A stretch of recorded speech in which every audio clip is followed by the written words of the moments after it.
अपराध की दुनिया में ऐसे मामलों की कमी नहीं होती जो इंसानी रिश्तों के ताने बाने में उलझे होते हैं। कहीं रिश्तों में धोखा होता है तो कहीं रिश्तों का खून कर दिया जाता है। कई बार इस तरह के मामले इतने पेचीदा होते हैं कि पुलिस को भी उन्हें सुलझाने के लिए कड़ी मशक्कत करनी पड़ती है। ऐसा ही एक मामला आज से 10 साल पहले यूपी के मेरठ से सामने आया था, जहां एक कमसिन लड़की का खून हुआ था। और जब पुलिस ने कातिल का खुलासा किया था तो हर कोई हैरान रह गया था। दोस्तों, मेरा नाम हसमुद्दीन है और आपका स्वागत है इस नए एपिसोड में। लेकिन दोस्तों, आपसे बस एक गुजारिश है कि चैनल को सब्सक्राइब कर दें और वीडियो को लास्ट तक जरूर देखें। तो चलिए शुरू करते हैं। दोस्तों, घटना 11 जनवरी 2013 की है। मेरठ उत्तर प्रदेश से सर्दियों का मौसम था। दोपहर के तकरीबन 12 बज रहे थे। मेरठ के नौचंदी पुलिस थाने में रोज की तरह काम चल रहा था। कुछ फरियादी अपनी फरियाद लेकर थाने में मौजूद थे। कुछ लोगों से पुलिस वाले बात कर रहे थे। थाने का मुंशी अपनी लिखा पढ़ी में मसरूफ था। तभी थाने के फोन की घंटी बज उठती है। चंद सेकंड फोन घनघनाता है और तभी लपक कर एक सिपाही फोन उठाता है। दूसरी तरफ से किसी महिला की आवाज आती है। वो थाने के सिपाही को अपना परिचय देने के बाद बताती है कि अस्पताल में एक लड़की को संदिग्ध अवस्था में मृत लाया गया है। आप आकर छानबीन कर सकते हैं। लाश मोर्चरी में है। दोस्तों, ये सुनते ही सिपाही फोन रखता है और थाना प्रभारी को दौड़कर इस बात की जानकारी देता है। इसके बाद बिना देर किए पुलिस की टीम अस्पताल की तरफ रवाना हो जाती है। महज 15 से 20 मिनट में पुलिस अस्पताल पहुंचती है। पहले पुलिस अस्पताल की इमरजेंसी में जाती है, जहां से पुलिस थाने में कॉल की गई थी। फिर पुलिस की टीम मोर्चरी पहुंचती है, जहां पुलिस के सामने थी एक लड़की की लाश, जिसकी उम्र करीब 23 साल थी। लड़की का नाम प्रीति था। वो मेरठ के शास्त्री नगर की रहने वाली थी। दोस्तों, पुलिस सबसे पहले लाश का मुआयना करने वाले डॉक्टरों से बात करती है। अस्पताल में उस वक्त ड्यूटी पर तैनात डॉक्टर पुलिस को बताते हैं कि ऐसा लग रहा है कि लड़की का कत्ल उसका मुंह दबाकर किया गया है। बाकी पूरी जानकारी पोस्टमार्टम के बाद ही मिलेगी। पुलिस वाले भी लाश को अच्छी तरह से देखते हैं और पंचनामे की कार्रवाई के फौरन बाद लाश को पोस्टमार्टम के लिए भिजवा देते हैं। दोस्तों, इसके बाद पुलिस लड़की के बारे में और जानकारी जुटाती है। छानबीन शुरू करते ही पुलिस को पता चलता है कि उसकी लाश उसी के घर के बाथरूम में मिली थी। उसका सिर एक पानी से भरे प्लास्टिक टब में डूबा हुआ था। ये जानकारी मिलने के बाद पुलिस की टीम 23 साल की प्रीति के घर पहुंचती है। वहां मीडिया वाले भी पुलिस के पीछे पीछे आ जाते हैं। वहां पुलिस को पता चलता है कि प्रीति एम.कॉम की छात्रा थी। साथ ही वो यूपीएससी की तैयारी भी कर रही थी। दोस्तों, इसके बाद पुलिस पता करती है कि लाश को सबसे पहले किसने देखा था। तो पता चलता है कि लाश सबसे पहले प्रीति की बहन नेहा ने देखी थी। इसके बाद उसने प्रीति के दोस्त शाकिब को फोन किया था। तब तक घर में केवल प्रीति की मां और बहन नेहा मौजूद थी। शाकिब फोन पर नेहा की कॉल आने के बाद उनके घर पहुंचा था। फिर उन लोगों ने लाश को अस्पताल पहुंचाया था। दोस्तों, पुलिस को शास्त्री नगर में मौजूद उनके घर में पिता भीम सिंह मिलते हैं। भीम सिंह ओएनजीसी में इंजीनियर थे। उनकी तैनाती उस वक्त अहमदाबाद में थी, लेकिन वो छुट्टी पर अपने घर आए हुए थे। मृतका प्रीति उनकी छोटी बेटी थी, जबकि बड़ी बेटी नेहा शादीशुदा थी, मगर वो भी उस वक्त वहां मौजूद थी। भीम सिंह उस दिन पुलिस की मौजूदगी में मीडिया को बयान देते हुए बताते हैं कि बाथरूम के हालात देखकर ऐसा लग रहा था कि उनकी बेटी अपने कमरे के बाथरूम में किसी हादसे का शिकार हो गई है। वो पुलिस को भी अपना यही बयान दर्ज कराते हैं। दोस्तों, इस दौरान पुलिस प्रीति के कमरे ही नहीं बल्कि उनके पूरे घर की छानबीन करती है। बाथरूम से सुराग और सबूत जुटाने की कवायद की जाती है। फोरेंसिक टीम के लोगों की मदद भी ली जाती है, मगर वहां से पुलिस को ना तो कोई सुराग मिलता और ना ही सबूत। बस पुलिस के पास होता है वो प्लास्टिक का टब जिसमें प्रीति का सिर डूबा हुआ था।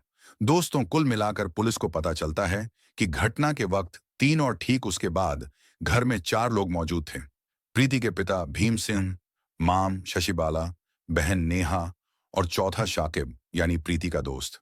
छानबीन और पूछताछ में पुलिस को यह भी पता चलता है कि प्रीति का दोस्त शाकिब पहले कभी प्रीति की बहन नेहा का दोस्त हुआ करता था, लेकिन नेहा की शादी हो जाने के बाद उसकी दोस्ती प्रीति से हो गई थी। शाकिब का उनके घर आना जाना भी था। दोस्तों, इस दौरान पुलिस देखती है कि प्रीति की मां शशिबाला और बहन नेहा का रो रो कर बुरा हाल है। पुलिस जब उनसे पूछताछ करती है तो वे पुलिस के सामने ऐसा खुलासा करते हैं कि पुलिस हैरान रह जाती है। शशिबाला पुलिस को बताती है कि उनकी बेटी का कातिल कोई और नहीं बल्कि उसका बाप है। शशिबाला पुलिस को बताती है कि भीम सिंह को कभी बेटी नहीं चाहिए थी। उसे केवल बेटे की चाहत थी। वो बेटियों को नापसंद करता था। इल्जाम था कि वो पहले भी बेटियों को मारने की कोशिश कर चुका था। नेहा भी अपनी मां के बयान से सहमति जताती है। नेहा भी पुलिस को ऐसा ही बयान देती है। वो कहती है कि उसके पिता भीम सिंह ने ही उसकी बहन का कत्ल किया है। मौत से पहले उसने प्रीति के चीखने की आवाजें भी सुनी थी। तभी वो उसके कमरे में गई थी, जहां सारा सामान बिखरा हुआ था। प्रीति बाथरूम में गिरी पड़ी था। उसका सिर प्लास्टिक के टब में था। दोस्तों, अब पुलिस शाकिब से पूछताछ करती है। शाकिब पुलिस को बताता है कि वारदात के वक्त वो वहां मौजूद नहीं था। नेहा ने उसे कॉल करके वहां बुलाया था।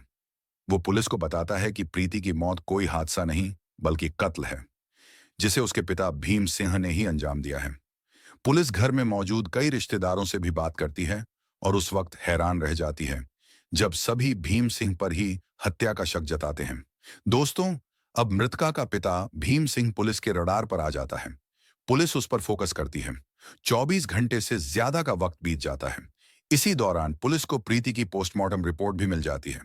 रिपोर्ट के मुताबिक दम घुट जाना प्रीति की मौत का कारण होता है, यानी उसकी मौत दम घुटने से हुई थी। जैसा कि अस्पताल के डॉक्टर भी पुलिस को पहले ही बता चुके थे कि उसका कत्ल मुंह दबाकर किया गया था। दोस्तों, अब पुलिस एक बार फिर पूरी तैयारी और नए सवालों के साथ प्रीति के पिता भीम सिंह से पूछताछ शुरू करती है। पहले तो वो पुलिस के सामने पुरानी हादसे वाली बात दोहराता है, लेकिन जब पुलिस सख्ती करती है तो उसकी जबान पर सच आ जाता है। वो पुलिस को जो कहानी सुनाता है उसे सुनकर सब हैरान रह जाते हैं। अपने बयान में वो बताता है कि उसने पहले प्रीति का सिर बेड में दे मारा, जिससे वो बेहोश हो गई, फिर उसका मुंह दबा दिया। इसके बाद वो उसे खींचकर बाथरूम में ले गया और वहां पानी से भरे प्लास्टिक टब में प्रीति का सिर डुबो दिया, ताकि ये कोई हादसा लगे। अपना गुनाह कबूल करने के बाद भीम सिंह को कोई अफसोस नहीं था। दोस्तों, भीम सिंह पुलिस को बताता है कि वो छुट्टी लेकर अपने घर आया हुआ था। वो अपनी बेटियों से खुश नहीं था। उसे बेटियों को लड़कों से दोस्ती करना भी बिल्कुल पसंद नहीं था। यही वजह थी कि वो शाकिब को भी पसंद नहीं करता था, लेकिन उसका उनके घर में आना जाना था। उसे ये बात बहुत अखरती थी। उसने कई बार अपनी बेटी और पत्नी को भी ऐसा करने से मना किया था। उसने कई बार प्रीति से कहा था कि वह शाकिब से रिश्ता खत्म कर ले, लेकिन जब वह नहीं मानी तो उसने प्रीति को ही खत्म कर दिया। गुस्से में आकर प्रीति को मौत के घाट उतार दिया। भीम सिंह का इकबालिया बयान उसके इरादों को दर्शा रहा था।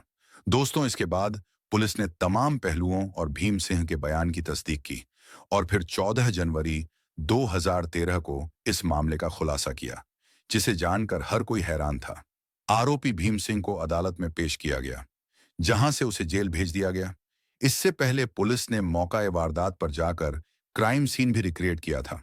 उस वक्त इस मामले की जांच की निगरानी मेरठ के तत्कालीन एसएसपी डीआईजी के सत्यनारायण कर रहे थे। उन्होंने इस हाई प्रोफाइल मर्डर केस का खुलासा करते हुए बताया था कि पुलिस ने वारदात के महज 72 घंटे बाद ही इस सनसनीखेज कत्ल का खुलासा कर दिया।